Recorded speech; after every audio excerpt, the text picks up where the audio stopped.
I'm going to do a brief introduction, but in the spirit of the center, really try to demonstrate something to you that tries to make the point. And in a sense, it's an invitation for you to think with us about a new direction that we've been working on. It begins with the acknowledgement that every research university has three distinct goals. They are research or knowledge production, education, and some version of community service. Now, in fact, if you look at each of these goals, they're really always, in a sense, involved with one another. So, for instance, if you're a researcher at a university and you produce new knowledge, in principle, if it's worth its salt, it somehow becomes part of the curriculum and therefore part of the educational program. And also, since it is part of the education that our students receive, it effectively always ultimately affects the community. Now, it may affect the community adversely in some cases, but nonetheless, it does enter the community, and we hope in the vast majority of cases in a benign way.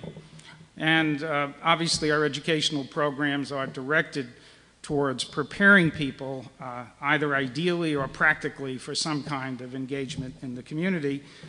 And our direct efforts in the community really provide us also with the opportunity of offering students different kinds of practical experience, as well as the opportunity to research what's going on. So the three goals are really already in some way deeply intertwined. Now, the mission of the center has always been primarily an educational mission. But we began to ask ourselves the question, are there ways that we can begin to contribute to all three university goals by leveraging the fact that digital media provides us with a new capacity to be flexible so that things that exist in one domain can readily be transported and redeployed in another?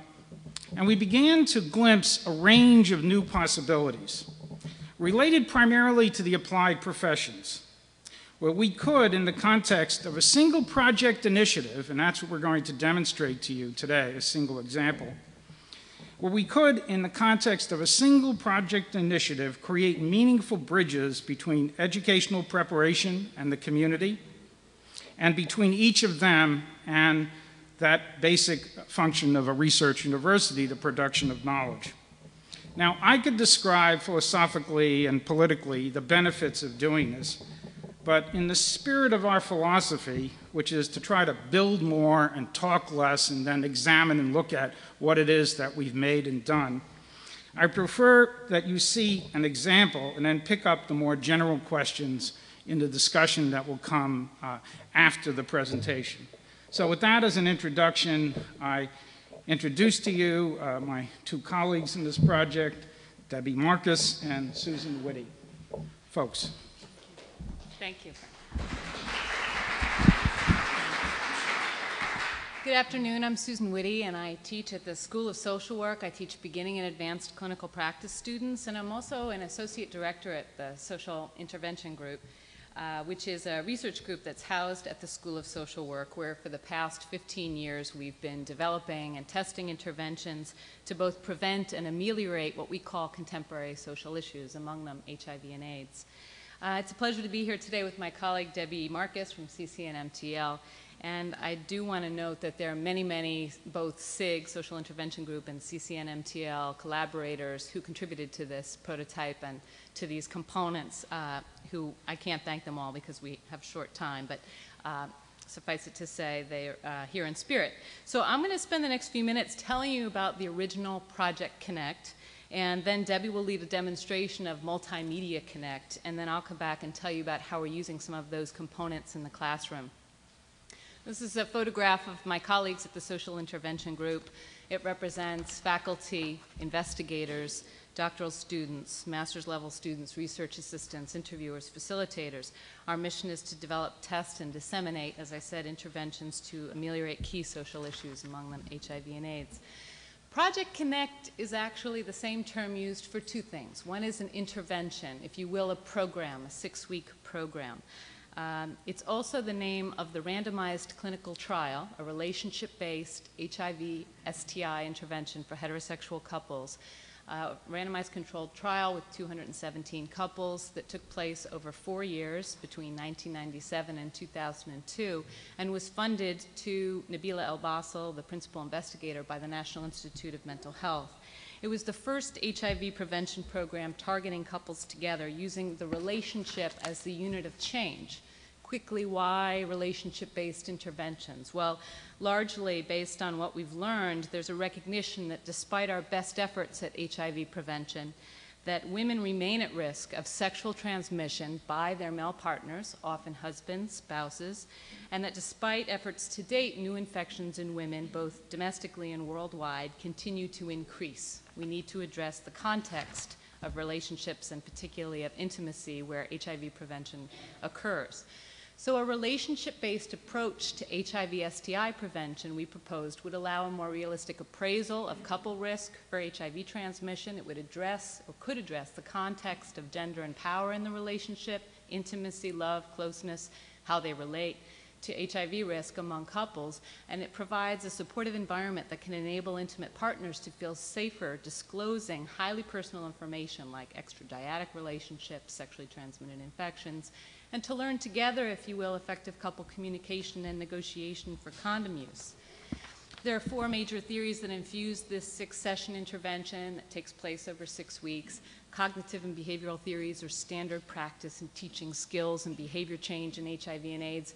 Feminist theory, gender role issues were infused to address power in the relationship, who takes initiative in sexual encounters, for example.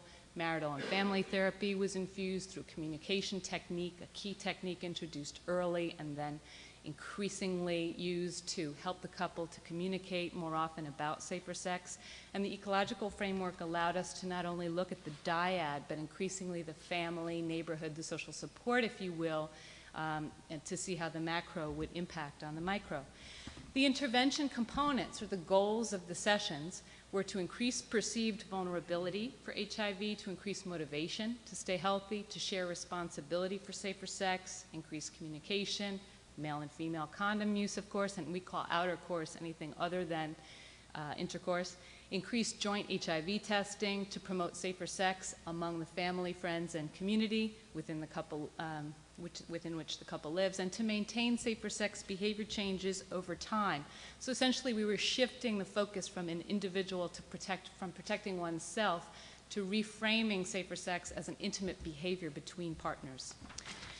So what we actually do in a session, if I'm facilitating with a couple or with an individual, would be to follow a scripted, manualized format that dictates the language and activities I would use. And what we do is set a series of goals from the first session to the 6th, increasingly creating more opportunities to reduce risk.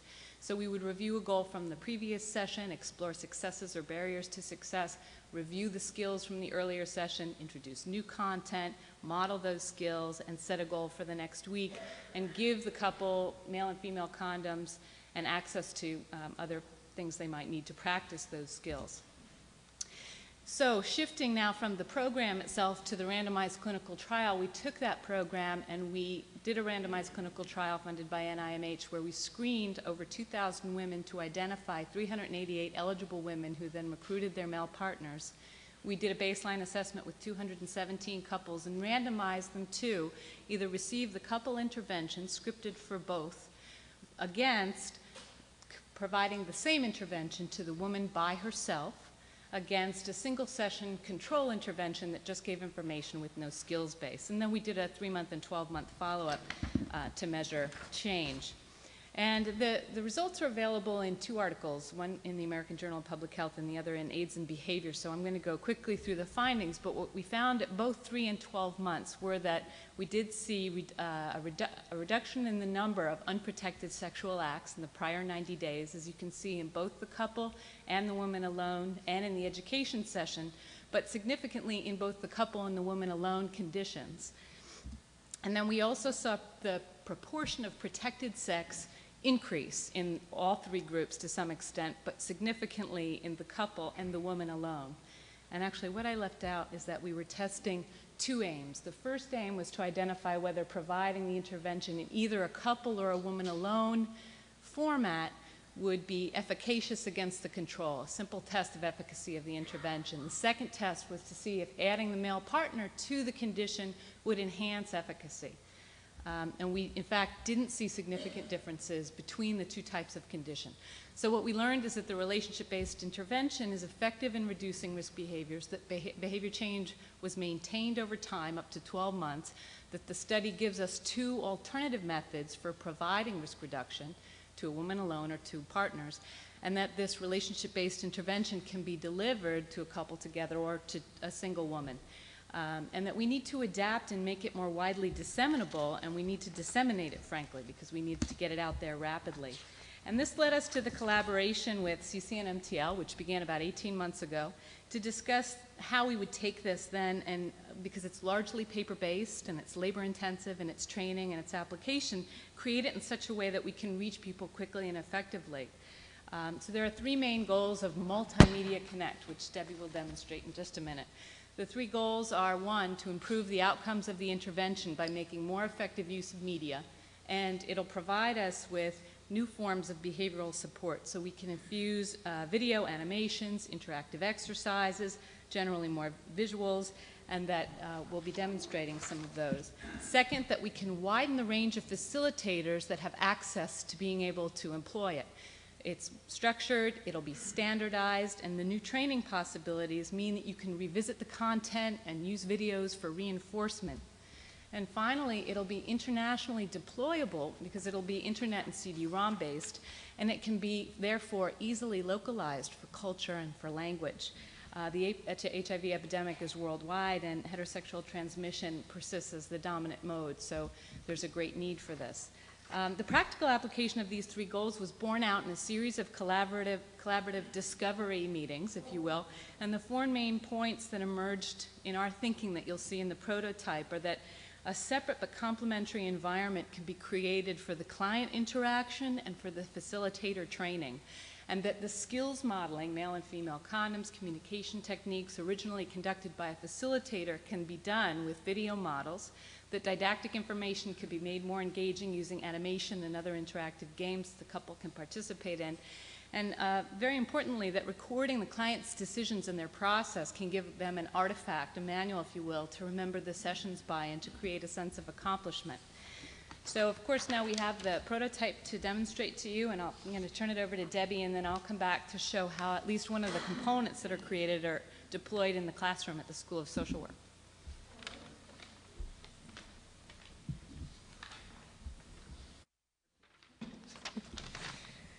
So as Susan mentioned, I'm going to show you a prototype of our thinking. This is still in development. We're still creating this project, but we have a prototype of specifically what a project could look like with the clients. So what I'm going to show you is something that we envision to be used with a facilitator and clients in a clinical session. So they'd be there together, and there'd also be a computer that both the clients and the facilitator would interact with. We envision that there would be basically a roadmap. So this is being deployed to facilitators who may or may not be comfortable with interventions in particular, and may or may not be that familiar with this intervention. So we've actually created a roadmap so that the facilitator and the clients will know what's coming up. They can see that there are 6 sessions, the orientation session through session 5. And as they go through the various sessions, they'll notice that the activities that they're asked to do in the intervention actually change. We start on the orientation session, or session 0, and you'll notice all of the activities that are used, that the clients are going to go through throughout the session. You'll notice that we start with a blank screen. This is really to illustrate that although technology can really enhance the dissemination of this intervention and can really enhance the client's interaction with the intervention, multimedia is not a component that's necessary throughout a clinical intervention. There are obviously many times where the focus has to be on the communication directly between the clients or between the facilitator and the clients. So while there'd be a note for the facilitator that in this section, this is the introduction, there's not an actual multimedia activity that's going to happen during that period. That is a point where the facilitator interacts with the clients. And Susan is going to demonstrate, as I go through this prototype, how certain activities are conducted in the clinical sessions right now, and then I'll show how they could be conducted in Multimedia Connect. So a quick before and after. Before, we would have a series of cards we would take to a session, we would do a myth and fact game to do simple education, and I would hold up a card and say, myth or fact, all people who have HIV look sick. A couple would answer, and then we just flip it over and read. The fact is people with HIV look and feel healthy. So very simple paper-based. We can use multimedia to make this a little more of an engaging activity for the clients. So the clients can actually look at this almost like an interactive game where they have to decide, myth or fact, which one are the clients going to click on. So when they make their decision, they actually can be provided more information about the specific statement. In this case, oh no, not all people with HIV look sick. In fact, Magic Johnson, and we can have images or videos playing of Magic Johnson playing basketball during the Olympics where he actually was HIV positive, and no, he obviously does not look sick at this point in time. Okay, so in teaching things like sexually transmitted infections, what are they, how are they transmitted, is very verbally laden and hard to imagine in the abstract. So we would describe it, and we would provide a chart that provides a list of types of sexually transmitted infections and the symptoms. And so again, very paper-based, and the clients can take that with them, but it didn't really help in the moment to teach effectively, we think. So this is very cumbersome both for the facilitator and for the clients. The facilitator has to remember all of the scientific and health information, and the client has to just listen to it being told to them. It's very hard to digest a lot of the scientific information without really seeing visually what exactly we're talking about. So we can take advantage of animations to both standardize the delivery of this, so the same information is being delivered to all the clients who are going through this intervention regardless of the facilitator, but it also gives the clients a visual representation to really take home. So in this case, we just have a sample of an animation that can be used to talk about HIV transmission if someone has a sexually transmitted infection. So here in this case, the skin is healthy and provides a barrier to the HIV particle. However, if you add a lesion caused by a sexually transmitted infection, the barrier breaks, and you are at risk for contracting HIV. Bad particle can break the barrier. And this is something that makes sense visually. It's a lot easier to keep track of and remember this kind of information when you have this sort of visual representation. One of the things that Susan noted is that communication techniques have to be taught to the clients. They have to really relearn or learn how to communicate to each other about very, very difficult topics, talking about their sexual behaviors and about their risky behaviors. So the technique that is taught throughout the intervention is something called a speaker-listener technique. And they have right now one video that can explain, that shows a demonstration of this technique, and the clients learn how to perform that technique with each other. However, this technique is used throughout the intervention. So increasingly, as you get to weeks 4, 5, and 6, they're talking about very difficult conversations between the couple about their sexual behaviors, about perhaps their sexual behaviors outside of the relationship. This is something that's very difficult. So I'm going to show you is an example of how video can be used to help teach and model this technique. But one of the things we're also thinking about doing is shooting video that actually has couples model this technique throughout the intervention. So they will see couples engaging in this very difficult conversation, and then they also can practice the behavior. This is just a video showing the introduction to that technique, and you actually will see the different components of the technique change that are highlighted as the model goes on. The television, to me, it seems that you do spend more time with the television sometimes than conversating with me. For an example, there are times when you can stay up late hours to watch television, but if it comes down to spending up late hours with me, you're tired, you can go right to bed and fall right asleep. It seems to you. It seems to me that way. All right. So you're saying that it's more comfortable for me to watch television than it is to be with you? Yeah. Yeah, really great summary. Good listening. Can I have the floor? Why don't you change the floor, and then you can say. So you can see an example of the technique of the floor being passed back and forth, and the listener who actually rephrases what the speaker is saying rather than reacting immediately to what the speaker is saying. Now this is an example of obviously using the technique in something that is outside of HIV reduction. However, we can create videos that are more applicable specifically to this intervention and as it's used throughout the intervention. One thing I want to point out, obviously we're talking about HIV, which means throughout the rest of our presentation, you will see some sexually explicit language up there. I just want to warn you before you see it on the screen. Okay, so this actually is, this happens in session 2, and this is our safer sex arranger, or risk arranger, if you will. And the idea is it's very important to understand the relative level of risk of a particular behavior before you can change it or make it safer. So before we had multimedia, we would pass out a series of cards to a couple that would describe different sexual behaviors, and we would ask them, or not, and we would ask them to arrange them in a linear fashion from lowest risk to highest risk. So they would kind of lay it out on the floor, the table, or at least discuss together. What we have here in terms of an interactive exercise will allow the couple to together discuss and decide which of 3 categories from low risk to high risk a particular risk behavior falls under. They have to drag each behavior over to the appropriate category, and if they try to put it into the wrong category, currently they can't do it, so it sort of forces them to do the learning in the process. But it is helpful to engage in that dialogue and to engage in the game. They're not allowed to, they can't actually move on to the next part of the exercise until they've successfully categorized each of the sexual behaviors. And we tried to create an exhaustive list for that.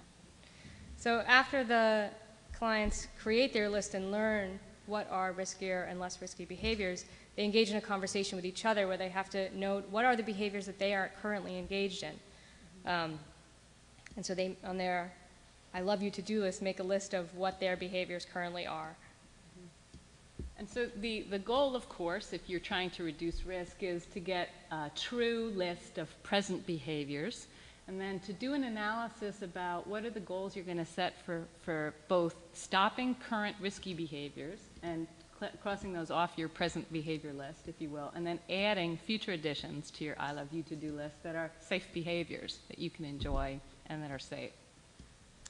One of the things we want to point out are the activity notes that will happen alongside the intervention. So at any point during the intervention, the facilitator or the clients can make note of specific things, that really important things that have happened during the session that they want to remember and take home with them. So in this case, Randy discussed that he previously had sex outside of the relationship and he's committed to stop.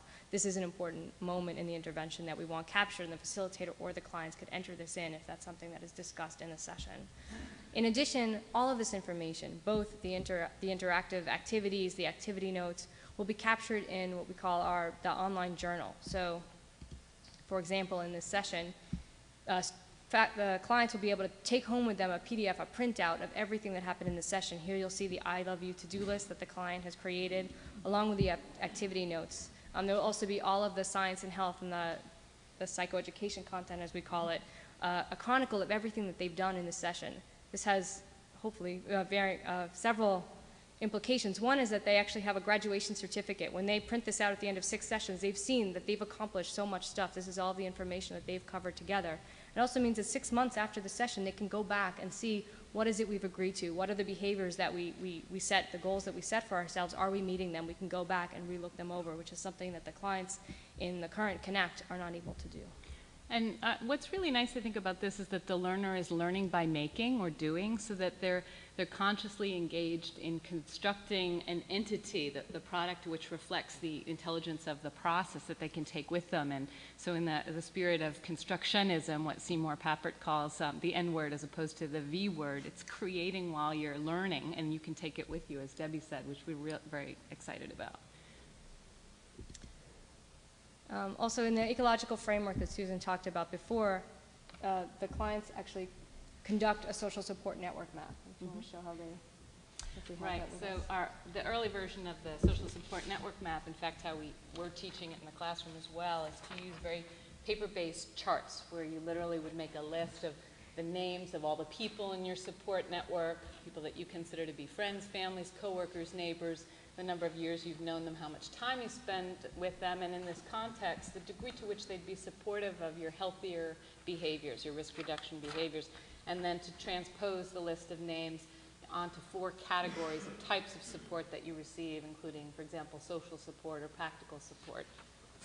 So in Multimedia Connect, the clients can actually create a real map a physical map that they can look at to actually create their world. Who are the people in their world that they can actually click and drag them onto the map, note who they are, note what kinds of support they provide. Now, we talked about that all of the constructs that we're building in this prototype are things that can be used in the field, but also back in the classroom. So this is actually the first component that we've started working with, and we've built a live version. This is our social support network map that was actually used in Susan's class last semester. And this is live on the internet right now. So you can add specific people, name them. Oh, Frank's been a very bad influence on me lately. And note what kinds of support or lack of support the people in the map provide. So this is a complete working version of the prototype that we created. And Susan could actually talk about how this translates into her classroom curricula. So in a classroom setting, for example, last semester we used this in an advanced clinical practice course. And the concept of social support is important in social work and mental health. As you can imagine, the idea that you are trying to identify who's going to support whatever the issue for work or the problem is that's to be changed. So what we did this semester for the first time is I not only gave out readings about what social support is, theoretical construct, and how you would use it in a practical setting, but I could also give the students access to the URL for this live social support network map creation. And I did a demonstration of how you would use it. They were, between 1 week and the next, able to access it and create their own maps of social support, if you will. And then we came back to the classroom and had a chance to talk about that integration, how useful it would be for if they could deploy it in their community-based agencies where they do their field practice. And then we were also able, while in the classroom, because in our new School of Social Work, we actually do have classrooms where each space has a computer, to sit and to role play, taking on the role of a client with a particular issue, not necessarily specifically HIV prevention, but it could be intimate partner violence, where a woman or a man is trying to decide whether they can leave the relationship and who will support that decision to leave. And the client could be played by one of the students, and then the worker was played by another student, and they engaged in the process of using it and applying it to a situation, and they gave feedback about how useful that was in the learning process. So this is the first component that we actually are using in the classroom, but you could see many of the components that I showed you in the prototype could also be used in the classroom. The speaker listener videos are used throughout the curriculum at the School of Social Work, and so by creating newer, modern, and more targeted videos for Connect, we can also then reuse them in various classrooms throughout the School of Social Work. So I'll show you one more item of the prototype. We've shown you our vision of how this will work with clients. We also envision robust faculty training, that they'll be in some kind of on-site training, a 1 or 2 day training, which we can cut down to 1 or 2 days from the rigorous training that was conducted for the initial Connect, and then leave them with a self-study environment that has all of the information they need to know about the intervention that was covered in the workshops and further information that they weren't able to cover in on-site training. So we could really disseminate this widely, locally, nationally, and hopefully internationally. Where in this environment they would go through all of the different sessions that the clients went through. However, in the activity area, you would actually see what you as a facilitator should be doing. So this is just an example. There could be other information that the facilitator needs to point out during all of these activities. There'd also be an area for theory and research. What imbued this intervention? Where did all of these activities come from? Why are they important? And also an area for special situations. So in this case, if someone is dissociative or someone has disclosed an affair, we don't know where that may or may not happen throughout the intervention, but what do you do in those situations? We can have video models of different facilitators employing different techniques to deal with those situations. And all of the stuff that is in this training module could also be used, again, back in the School of Social Work for intervention training and for various clinical practice courses. So that is how we envision the project to date. So you probably get the sense of what we're trying to do. We're trying to create what is a kind of tri-borough bridge that brings together the 3 missions of the university. What we have here is a prototype of something we're building, and that will become part of a solicitation to the National Institute of Mental Health for what they call an R4 grant that will study whether or not it works as an effective form of dissemination. It also extends the research that Susan and her colleagues have been doing, each of the components and elements of the intervention in the media form as well as in the prior form can become active parts of the classrooms of the School of Social Work. And of course, the ultimate goal of doing any of this kind of work is to help people.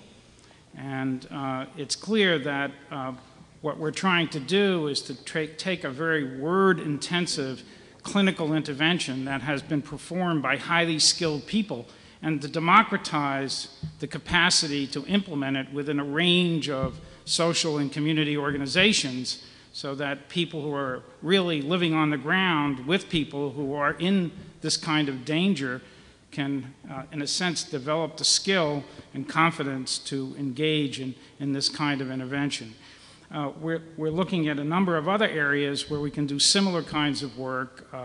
Many of them are health-related, like autism. We're also interested in work we can do like this in the context of trying to help certain developing countries deal with very aggressive and pernicious health and community problems that they face. So with that as a kind of introduction to what is a new initiative of the center to try to work in this new manner where we're looking in all three directions at once, we welcome your questions. Thank you.